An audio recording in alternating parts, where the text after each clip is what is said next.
안녕하세요. 윤누리 목사입니다. 우리 암송구절 베드로전서 5장 7절입니다. 여러분의 걱정을 모두 하나님께 맡기십시오. 하나님께서는 여러분을 돌보고 계십니다. 아멘. 하나님께서 우리에게 주신 말씀 사도행전 25장 6절에서 12절의 말씀입니다. 베스도는 예루살렘에서 여드레인가 열흘인가를 지낸 뒤에 가이사라로 내려가서 이튿날 재판석에 앉아서 바울을 데려오라고 명령하였다. 바울이 나타나자 예루살렘에서 내려온 유대 사람들이 그를 애워싸고 여러 가지 무거운 죄목을 걸어서 고발하였으나 증거를 대지 못하였다. 바울은 나는 유대 사람의 율법이나 성전이나 황제에 대하여 아무 죄도 지은 일이 없습니다 하고 말하여 자신을 변호하였다.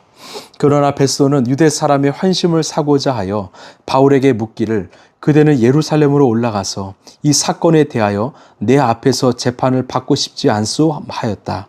바울이 대답하였다. 나는 지금 황제 법정에 서 있습니다. 나는 여기서 재판을 받아야 합니다. 각하께서도 잘 아시는 대로 나는 유대 사람에게 조금도 잘못한 것이 없습니다.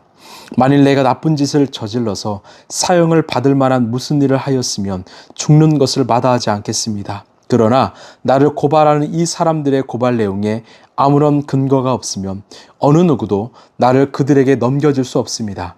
나는 황제에게 상소합니다. 그때 베스도가 배심원들과 협의하고 그대가 황제에게 상소하였으니 황제에게로 갈 것이요 하고 말하였다. 아멘. 대제사장 무리는 유대 사회의 최고 종교 지도자들입니다. 이들이 2년 동안 드린 예배의 수만 해도 최소 100번 이상입니다. 그러나 100번의 예배에도 불구하고 이들은 진정한 이웃사랑을 살아내지 못했습니다.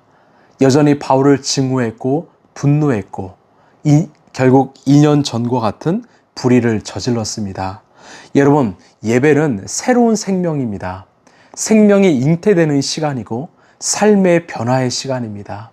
예배를 통해서 우리가 철저히 나는 죽고 예수로 살아나는 경험을 해야 합니다.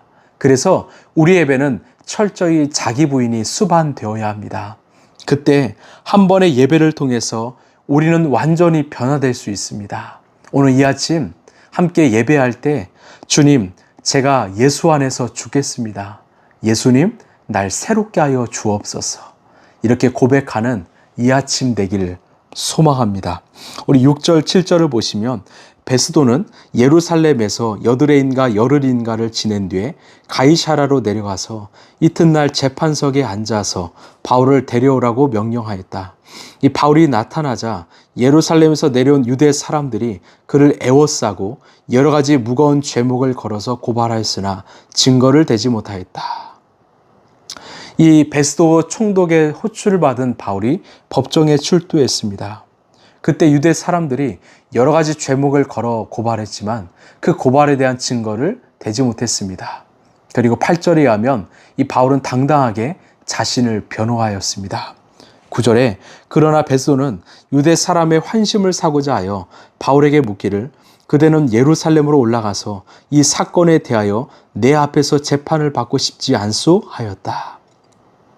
이 베스도는 정말 철저하게 정치적이고 의도적인 질문을 던졌습니다. 그 유대 사람들의 마음도 똑같이 사기 위해서 내가 예루살렘의 사내들인 공의회에 입회할 때니 그곳에서 바울 자신도 재판을 받지 않겠소? 물었습니다. 그 질문 앞에 10절, 11절을 보면 이 바울이 대답하였다. 나는 지금 황제의 법정에 서 있습니다. 나는 여기서 재판을 받아야 합니다. 각하께서도 잘 아시는 대로 나는 유대 사람에게 조금도 잘못한 것이 없습니다. 만일 내가 나쁜 짓을 저질러서 사형을 받을 만한 무슨 일을 하였으면 죽는 것을 마다하지 않겠습니다. 그러나 나를 고발하는 이 사람들의 고발 내용에 아무런 근거가 없으면 어느 누구도 나를 그들에게 넘겨줄 수 없습니다. 나는 황제에게 상소합니다. 예상한 대로 이 바울은 베스도의 제안에 단호히 거절했습니다. 이 베스도는 이 거절한 바울에게 어떠한 제재도 가하지 않았습니다. 왜 그랬을까요? 바로 바울의 거절은 사실 자신이 의도한 대답이었기 때문이지요. 그리고 로마 시민권자를 로마 시민권자였던 바울은 자신의 권한을 사용해서 로마 황제에게 상소하였습니다. 여러분, 지금 우리가 함께 본 이 본문은요, 바울 인생에서 정말 큰 사건 중 하나였습니다.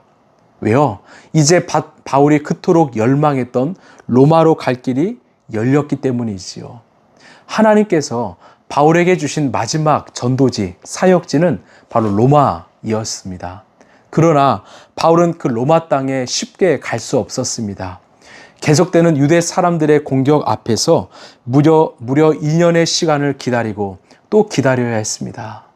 보통 사람이었으면 아마 포기했을 것입니다.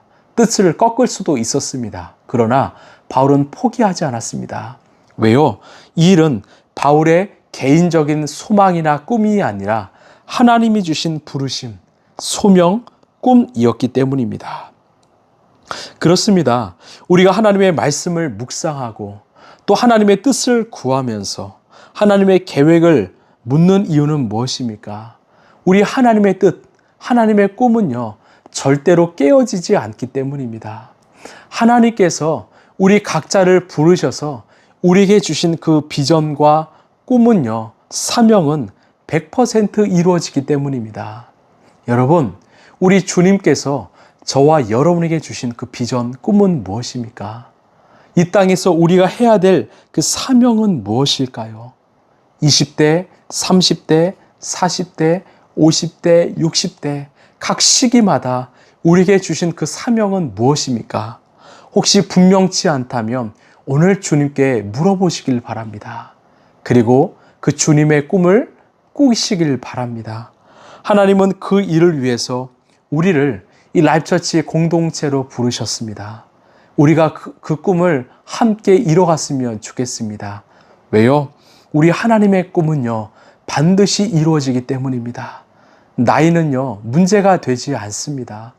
그 가나안 이 거인들, 이 토착민들을 자신이 정복하겠다고 했던 갈렙의 나이는요, 이 80세, 85세로 보고 있습니다. 노년의 나이에도요, 하나님의 꿈을 꾸는 자들은 청년과 같습니다.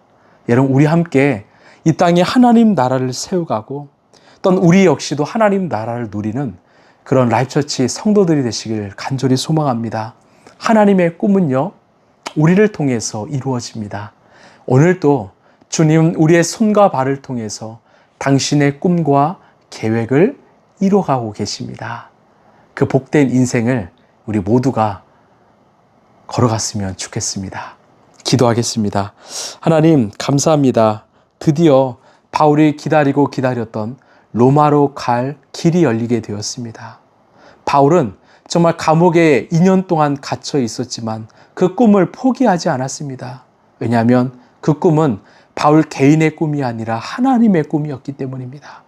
하나님의 꿈은, 하나님의 비전은 결코 깨어지거나 무너지지 않습니다. 오늘도 주님께 묻습니다. 주님, 나를 통해서 어떤 일을 이루길 원하십니까? 우리 교회 공동체를 통해서 무엇을 이루길 원하십니까? 그것을 묻고 그 꿈을 마음에 품고 살아가는 우리 모두가 되게 하여 주옵소서. 꿈이 있기에 나는 행복합니다. 꿈이 있기에 나는 기대가 됩니다. 그런 인생들 될 수 있도록 도와주시옵소서. 이 모든 말씀 사랑이 많으신 예수님 이름으로 기도하옵나이다. 아멘. 여러분, 꿈은요, 반드시 이루어집니다. 특별히 하나님의 꿈은요, 오늘도 진행형입니다. 그래서 정말 우리가 하나님의 꿈을 마음에 품고 우리 공동체를 통해서 함께 이뤄가는 우리 모두가 되었으면 좋겠어요. 또 각자의 주신 그 마음을 가지고 정말 이 땅에 하나님 나라를 세워가는 우리 라이프처치 그런 귀한 공동체 되길 소망합니다. 돌아오는 주일에 우리가 공동체 회의를 통해서 이 장소를 결정하려 합니다. 그래서 기도해 주시고 또 시간이 되시면 한번 그 장소에 가보시고 그래서 주일날 같이 투표에 참여했으면 좋겠습니다. 함께해서 참 행복합니다. 오늘도 승리하십시오. 감사합니다.